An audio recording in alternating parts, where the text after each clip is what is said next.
también esta persona muy involucrada en todo lo que es lo social, en todo lo que es el cuidado de los niños. Me emocionó mucho y quedamos en contacto.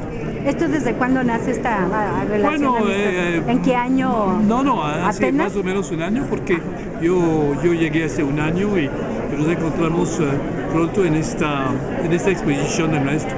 Ah, ok. La situación de México y Francia siempre ha sido muy intensa en cuanto a los aspectos culturales. ¿En qué momento nos encontramos ahora? No, es que eso es de todo el tiempo, ¿no?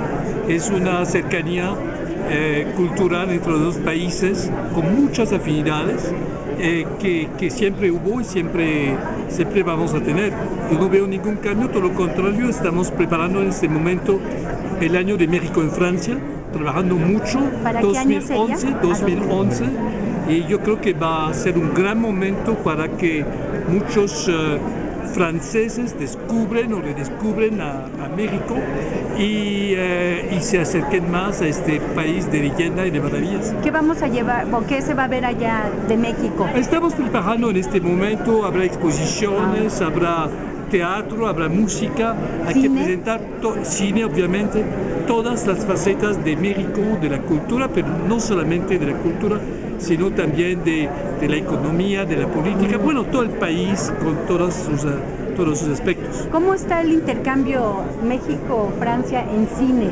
¿Sí hay esa equidad en que las películas de ustedes vienen en el mismo, ¿cómo se dice? Cantidad para exhibirse? Bueno, yo creo que no es suficiente, pero tenemos el tour del cine francés en varias ciudades bastante de este país, que es un gran éxito. El año entrante somos el invitado de honor del Festival de Guadalajara. Es la primera vez que hay un invitado de honor que no sea de América Latina, sino y estamos en todos los festivales con producciones francesas.